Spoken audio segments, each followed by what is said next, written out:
Feeling a little unsettled and stressed with the way things are in our world? Experience the peace of Jesus with Finding Peace, our 5-day devotional. Visit purposely.com to sign up. Hey friend, I am so glad you're here. I'm Julie Lyles Carr, and you're listening to the AllMomDoes podcast, part of the Purposely Podcast Network. You may have been here many times before. This may be the first time you've listened to the podcast, but wherever you find yourself, I'm just so grateful that you are spending some time with me today. Thank you so much. We really have a goal here on the AllMomDoes podcast to bring you topics and guests who really help you right where you live, the things you're going through, the season you're in, the challenges you're facing, all that stuff. We want to make sure that you are coming here and receiving just a sense of, whew, okay, I can get to the next step. And that is part of why I'm so excited to welcome my guest, Kara Stout, today. Kara, thanks so much for being on. Thank you, Julie. I'm so grateful to be here. Oh, I'm so glad to have you. Give the listener a little window into your world, where you live, family, puppy dogs, cats, whatever you got. Tell us about yourself. I have been married now to my husband. It will be 15 years in July. So I'm a wife and I'm a mom to our daughter. Today, she is 21 months. So we're definitely in the thick of toddler. Yep. Learning all the toddler stuff. And so we were blessed with her through adoption. So we live in Los Angeles. We've been here about 8 years. And I've been writing now in the Christian space for about 6 years. And now I have my first book, which is the devotional, An Untroubled Heart. That is so exciting. I grew up right down the road from where you are in the Antelope Valley because my dad was with the shuttle program. And so we followed a lot of where the shuttle program went. And so spent a lot of my formative years right in your part of the world, and sure love your area. So that's awesome. Well, Kara, part of what really captured my attention, your publicists are both friends of mine. I just adore both of them. And when they sent me over information about your book and about you, part of what really struck me was this beautiful message that you have that, as I told you before we started recording, I think we sometimes skip. So let me backtrack a little bit. We know that anxiety is a major issue in the world today. We know that people get really spooled up and get worried about a lot of things. We know the statistics that are out there. And we know even for people who are following God, those emotions are things that we are often grappling with. Now, I know for myself on the podcast, a lot of times when I've talked with people or when I've done episodes on anxiety and stress, I've often handled it from a perspective of, we tend to conflate and inflate some of our issues and some of our challenges. And if we will just realize that without diminishing the emotion, but sometimes these things are just us chasing and running, and we don't need to be looking at it from that perspective, and we serve a big God. And you know what, Kara? All that is completely legitimate. However, sometimes I think we do really skip or tend to sort of diminish some of the very big things that can happen in life that cause our proportion of anxiety and stress to those issues is actually proportional. Yeah, It actually really is that scary, that big. Talk to me about some of the circumstances in your life where to have heard from someone, oh, well, it's not that big a deal, would actually not have been accurate to what you were dealing with. Right. And how we can make room, acknowledgement for the fact that sometimes there really is big anxiety. There really is big fear. There really is big worry because we really are facing some big things. Talk to me about what that's looked like in your own life. Well, and I feel like a few things I want to touch on. When we skip over it, as you were saying, we're missing out on this opportunity to depend on God. I think that's a detriment to a growing relationship with Him, that complete reliance on God. Like, we are in a broken world. We're not in heaven yet. So we are going to experience difficulties and trials, and we're human, and we experience these emotions that tell us that we are worried or that we're hurting. And then what we do with that is the key, right? So it's like, as humans, we're going to experience something that's painful or that can trigger anxiety, right? And so we take that and we go to God and say, God, I'm anxious, I'm worried, or I'm struggling. I need you. And that is faith, because we're believing Him. We're believing that He is the God who is the remedy to our worry. So I think there is this piece that's missing in the conversation in Christians a lot of times, is like, you shouldn't have anxiety at all, but it's like, but we do sometimes. And then when we do, what do we do with that? We take it to God and we have faith in him through that. And so just wanted to touch on that. That's been my experience. And that's where I've really, truly found his peace, when I didn't suppress my emotions, when I didn't just say, oh, I just shouldn't have worry right now. No, I acknowledge, no, this is signaling to me that I need God. And so that's where I really became dependent, and my trust in him grew a lot through that. So there was this cycle of continued peace, surrender, peace, surrender, peace. So I'll stop there, but I can share more examples too of like where I experienced that in my life, but I didn't. Right, right. I love that you use this idea of when we have those emotions rising, like anxiety, like stress, that it should be a signal to turn to God. I tell you where I fall short in this, Kara, a lot is I'll start feeling a sense of stress or anxiety, and I just kick it into even higher gear. Oh, Right. well, that means if I can just get through all the emails. Well, that means if I can just get through all the writing assignments that are on my plate today. Well, that means if I can just get through X, Y, and Z, then it's going to relieve some of that anxiety or stress. And frankly, sometimes it does. I mean, sometimes those emotions are given to us by God to remind us to get stuff done and get stuff our plate. And that is not always a bad thing. But I appreciate so much that you point out to us that when we can name those emotions, when we can be clear about what we're feeling, and then when we can be very honest with God about that, well, then if I have to kick it into gear after I've acknowledged that before God, that becomes a different journey. When I'm reminded Yes. again on his sovereignty, on his provision, on his eternal nature, that can actually help me kick in second gear in a better way. But I Right. want to hear you talk too to the person who's going through. I mean, you've had a lot of experiences with a level of stress and anxiety that accompanies it. They're really big. You served as a caregiver for your parents, both of them through their cancer journeys. You went through the infertility journey. You have been through some stuff. And to sort of plug into a little bit of a cliche of, don't worry, be happy. God's got you. He works all things together for those. I mean, yes, some of those are scriptural precepts, but I don't think that God put them in there for us to make us detour Right. around the uncomfortable, the difficult, the grief when things don't Mhm. turn out the way that we prayed. That's right. So talk to us about that, what you learned through some of the most difficult situations you had that carried with them some really big emotions. Exactly. So we'll start with the example of my parents.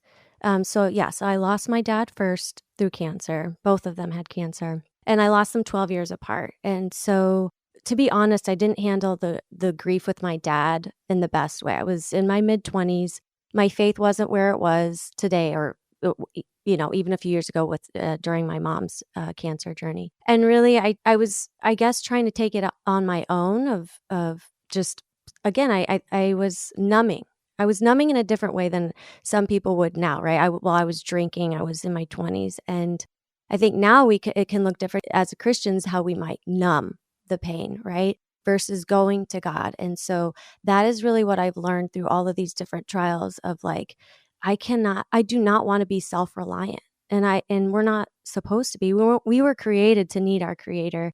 And that's what I really learned through looking at the two experiences with my parents, because the first one, I wasn't relying on God. And then with my mom, I was in complete and utter dependence on him. There's no way I could have walked through that without his strength and his comfort. And so these were big emotions that I was experiencing. Painful, but also it invited God in, which was so beautiful. I saw how real God is in it when I would come to him with these emotions, with my tears, and I was honest with him about how much pain I was in. And it says in scripture that our tears matter to God. And we see that Jesus wept. And so in a faithful walk, tears are very real. And God, I believe he cherishes those tears when we go to him. I do. I think it shows that we're hurting.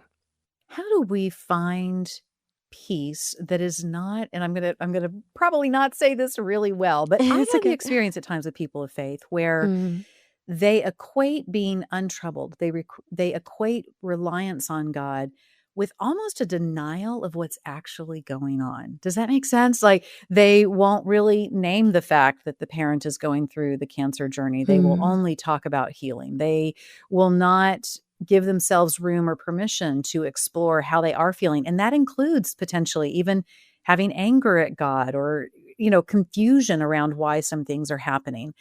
I've seen people do this out of a desire, I think a deep desire to have huge faith, to have mhm. that mustard seed faith that God can change everything, that there can Right. be miraculous healings, that there can be Mhm, changes in circumstances in ways that are so far beyond and so much better than what we could have asked for. And yet at the same time, I have seen people shield themselves from what's really going on mhm. with that kind of almost, I don't want to in any way judge. I want to be very careful, Right. Kara, but at the Yeah, same for sure. time, almost in a way where they're trying to force God's hand to make it Mm, work the way they want. And if they just do these incantations and if they just go through these kind of rigors of certain things, then perhaps that will make things turn out the way that they want.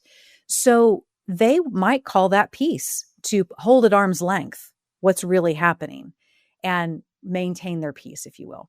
Explain to me the difference between doing those kinds of things and in leaning fully into what's right in front of you and what's happening and the peace that you find there. What is that distinction? Well, so I can just speak for myself is that I really felt so much peace in trusting God's sovereignty. And that can most certainly mean that my prayers aren't answered in the way that I'm so desperately praying for. And I talk about that in the devotional. What do we do when our prayers aren't answered in the way we hope? Because we will have prayers that through our lives that will be answered in a different way. And so what we do, or what I did that was very impactful for my peace, was God helped me zoom out and see a perspective of eternity, because none of us live forever here. And so we have this peace in our hope for heaven. And so that is where God really radically changed my perspective of this life, and also trusting his will. And we see with Jesus a perfect example. I mean, he wept, before the cross, and he prayed, if there's another way, but yet let your will be done. And I think that's a beautiful place for us to be when we're faced with these difficult moments, these painful moments in life of, okay, God, I'm going to be praying for what I want. Like I wanted my mom healed. I did. I prayed. I was like, God, I know you're a God of miracles. So I absolutely think that's beautiful that we can pray like, Lord, I know you can heal my mom if that's your will. So there is this beauty of praying that, and also at the same time having that same heart of surrender, like, but I also know that you see what's best for her life and my life. And really, I think as Christians, I mean, it's hard for those of us who grieve the loss, like the ones that we lose, but for my mom and my dad, oh my goodness, what better way to answer a prayer than for them to be home? And so I think that's the perspective shift that often needs to happen, of that strong joy of what awaits us, and that we can grieve, and we should absolutely grieve. That is how you heal. That's how I healed, when I was honest with my grief. And even now, like, I don't have my mom while I'm raising my daughter. That's painful. That's a whole other layer of grief. But I continue to tell God, like, this, I wish that there was a different way. It hurts, but I trust you, but I need you. I need you as my father. And so, yeah. And then been drawing to that need. I think that that's really Mhm. beautiful because in a lot of ways where we do experience that grief, absolutely, you're so right that we need to understand and not push away the Mhm. absence, the thing that is hard. And yet, often, what is in that grief is the sense of, I need this person or I need this circumstance in order Yeah. to make it through this season. And yet, if we can, in that way, translate that into understanding that really what's behind it is our need for God, our need for Him Yes, to that's come right. into that space, and He is ever present, then it can really help transpose, not avoid the grief, not Right. not acknowledge what's missing, but at the same time understand that that presence is there for us. Kara, one of the things I think we do struggle with as well when we go through really difficult seasons that legitimately stir up Mm-hmm. worry, fear, anxiety in big ways because we're facing big stuff, is that so often we're caught in that season in a place of waiting. We Mm-hmm. don't know how it's going to turn out. We've had the stimulus, right? The Mm-hmm. whatever thing has happened. And then we don't know yet what the end of the story is. We live in a culture in which waiting is something that we're getting worse and worse at because we are Yeah. so immediately Yes. able to do certain things, have things delivered to the front porch, Yes. get online and find out a piece of information that we need. And so in the midst of it, I don't think humans have ever been all that great at waiting, but we in particular are a generation that's getting worse and worse at it. How do we stay in a posture of honesty and vulnerability in the waiting? And yet at the same time, sometimes we have to be highly functional in that waiting season. So if we're just always completely ripped up and Right. raw, we Mm-hmm. can't move forward. But for a lot of us as moms, that's not an option. We have to Yeah. keep moving. Right. How do we maintain a posture that is not a passive kind of waiting, Mm-hmm. is an expectant and empowered kind of waiting, Yeah.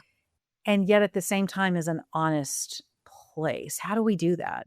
Well, I love how you're saying that we can hold both, right? So for me, I'll give two examples. So, well, one, as I had mentioned about my mom, it was a year journey for her. And so that was a waiting of like, God, what's going to happen, And so within that, I continued to pray, and my mom prayed, for God's guidance in the waiting, right? Like, help us make there's so many decisions to make when you're walking through cancer. I mean, so much. You're asking for wisdom. There's all these opportunities to continue to go to God in the waiting of, God, I need your direction, your wisdom, and your peace and your comfort. And it's so beautiful that we are given God himself to walk us through, because he entirely does. And so there is that practical steps of asking for wisdom. And also I did research, right? We did research of treatments and stuff. So there is that necessity to do both, Right. And then also with the adoption of our daughter, that was 3 years. Well, actually, I should say it was 10 years of trying for a child, 7 years infertility, 3 years adoption. So that's a very long That's a time. long waiting time. Yeah. We waited Yeah. 10 years for our baby girl, and she's such a blessing. And so, yeah, in that waiting, you just take day by day, moment by moment, trusting God, asking him, Lord, what direction do you want me to go? Reading his word brought so much peace, so much perspective in the waiting. And really, I often try to encourage people when they ask me about that waiting season is to really, it's painful at times, but to lean into it, because God really is transforming in the waiting. He really molded me and shaped me. And I believe it was to be the mother that I am now. And that season can look different, obviously, for different people, and could be shorter, definitely. But in any type of waiting, God is so good, to be preparing us for his will to be done. What do you now know about yourself, having come through some really significant challenges, learning to lean into God more deeply, learning how to take all those emotions to him? What do you see now about what he has developed in you as a Mm. result of this journey? And I don't mean it in a cutesy way of, well, I'm Mhm. so much more, dependent, and I'm so much stronger, and I have nerve that I didn't know I had, whatever. Even though those things are true, Yeah. part of what I think is so powerful in you, Kara, is just your vulnerability with how you talk about it. So sometimes there are things that develop in us that, man, it feels like a really hard way for us to Mhm. have learned and have developed in a certain way, but we can also see purpose. What do you see in what you've been through? Not in a way that feels trite, but is now that wow, he has forged this in me in a way that I wouldn't have been otherwise. That's a great, great question. I think that one of the first things that came to mind was, um, I I think, more selfless and not as selfish, self-centered. Hmm. I wouldn't say that I was before all this, but I really feel like it's really made me see people more, see people's hurt, and have more compassion. And Yeah, so I grew up sort of like the only child. My sister is 15 years older than I am. And my parents lost two children in a car accident before I was born. And so I grew up in this where I was so deeply loved. And I feel like with the only child, or sort of like the only child, it could be sort of feeling like a lot about you. Right, right. And so I think that through just these experiences, God has really showed me how to try to be more selfless. Mm-hmm. Right. Did I say that right? Yeah. Yeah, yeah. Not okay. Not selfish, not self-focused, but really, seeing others. Right. It makes me think about how we're told in scripture that Jesus really experienced the things that we experience, which Mm-hmm. makes him even more of a good shepherd to us because he really understands the experience of being human and going through things and trying Yes. to make sense of, and he himself had access in ways that, we are not going to completely understand until we're in eternity in terms of feeling that presence of God always with him. And yet he still understood and was willing to engage empathetically in what people were experiencing and what they went through. I Yeah. think that's a really powerful thing to consider, is that it does allow us to connect to others in a way to understand better some of the things that they may be going through, because we now understand what it means to feel that way. I think that the title of your new devotional is really interesting because you talk about having an untroubled heart. Is it possible to both feel these really big emotions and yet to have a place where you feel like your heart is untroubled? What does that look like? I think so. My mom was a great example for me in that. Like even through her cancer journey, there was so much peace that she carried, so much joy. Didn't make sense, right? Just through all of that. And that's what I think is so beautiful about our faith often, is there's this joy and this peace that doesn't make sense in the middle of trials. And so I witnessed that with her. And I also now have experienced it myself, where it's really the untroubled heart is this constant companionship with the Lord. It's this constant recognizing our need for him. And in that, there is this deep peace that, the anchor, he's the anchor, our hope. What is that? The anchor, our hope's anchor. I'm Yes, totally yeah, missing. yeah. Yeah, the anchor of our. And so this anchor where, the waves might rush up against the boat, but our anchor is there, right? The waves might come and scare us, or just be hard and painful, but yet the anchor is there, right? It's this deep peace underneath. It's this solid foundation that we have, that we're not alone. God is with us and he loves us, and this is not our home. And so we have eternity and heaven, and underneath that there is that peace. And at the same time, it's the acknowledgement that life can be very hard and can be painful, but we have God, we have him. And so that's one of the things too, I say in the devotional about the gift of prayer. While often the gifts can be when he answers prayers in the way we would so love him to, the gift really is him. It's himself. It's the comfort that he gives us. It's his nearness. It's his peace and strength and the joy of who he is. And so that's really what I've learned through my personal experiences and what I've learned through scripture. How do you encourage those around you? Because I think there are many of us who will resonate with the sense of, wow, how close God felt, what our reliance felt Mm-hmm. like in a really difficult season. And then when we're released into a season in which things are greening up and, we're not Mm-hmm. exactly in the crisis of what has happened, it's so easy for us to go back to our own devices and to, still love God and acknowledge God, but not to be as pressed into him as perhaps we were during a season of challenge. How do we stay in a posture of reliance on him? And of course, I mean, it's understandable. We're humans. We're Right. not going to get this 100% right. But Yeah. what are things we can do to stay mindful of really staying in his presence, relying and leaning on him, whatever the season is? I think that's a beautiful point that you're bringing up because, right? I mean, we walk through hills and valleys in life. And, I've had that honest prayer with God, because there is that intimacy, that deep intimacy when you're really in the thick of things, right? Right after grief, just that power of his presence when you're just really needing that comfort. And then, right, as life goes on and life gets busy, it doesn't feel that same way. And so I've honestly prayed, Lord, I still want to feel you in this season in a different way, right? In that closeness. And so one thing is to pray about it, honestly. Lord, I desire this. I know it's going to look different, but I really still want that. I want to feel that you're with me on the great days and on the hard days, right? And I think another thing that I really love doing is recognizing God in nature and seeing his beauty and his artistry in nature. And that really, whatever is going on in the season, right? Like that draws me closer to him. So as I go outside, I see a tree or a flower and it's like I just praise him for his creations. And that I feel like is a practical way for me that draws me close to him, whatever is going on. And so really it goes back to gratitude of his blessings in those seasons as well, of like the not so difficult seasons, just focused on his blessings. Kara, help the listener who is saying, I am not in a season of crisis, but I have people in my life who are. When I think about you preparing to write this devotional and sort of sitting in this voice of being the friend coming alongside and helping guide someone and remind them about God's presence. We see in the book of Job friends who didn't do it well. Right.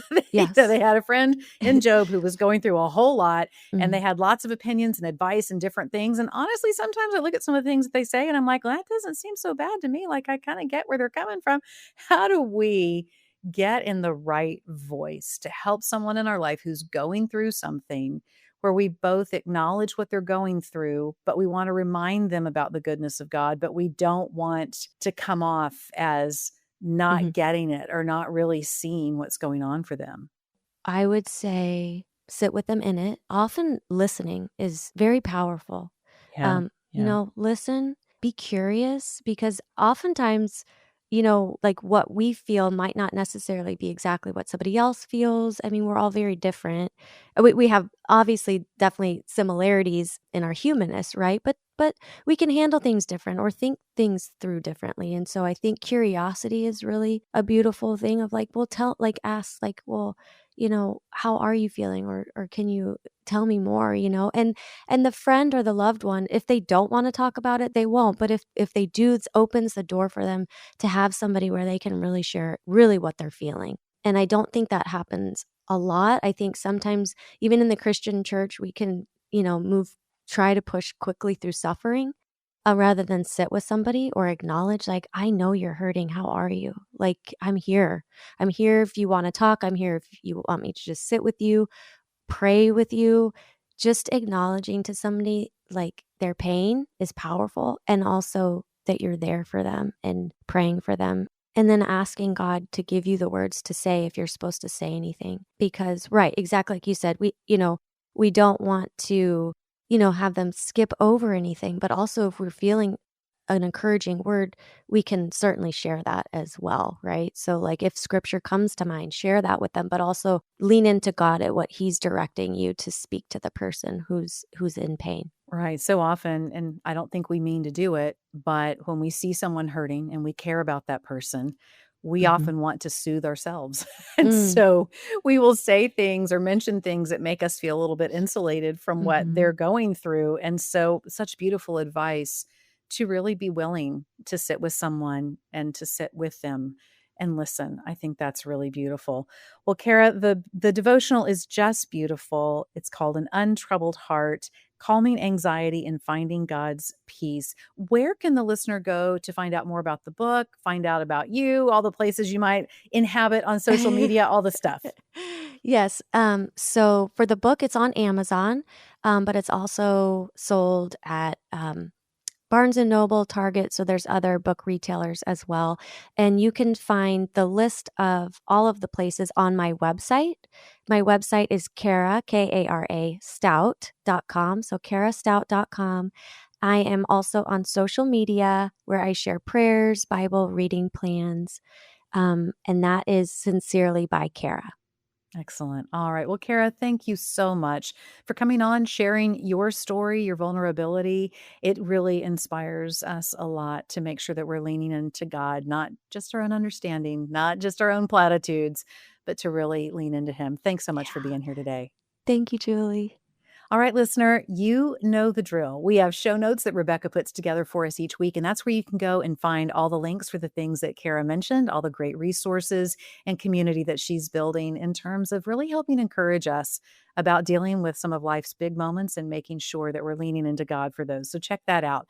Hey, I have a favor to ask you. I would love, wherever you've been listening to this podcast, grab the link and send it to a friend who will be encouraged by what Kara's had to say today. That's one of the greatest things. We just love it when we know that what we're talking about, the topics we're bringing you, that can go and help someone who you know. And so if you would share that, that would mean so much. We've got allmomdoes.com. Go there and on the socials to find a great community. I love too when you pop in. I'm usually the most over on Instagram at Julie Lyles Carr. So check that out. I would love to hear from you in the DMs about topics and guests that you would love to see on the show because, hey, it's all about you. We want to make sure that we are encouraging you, equipping you for the life and the season that you're in. And I'll see you next time here on the AllMomDoes podcast.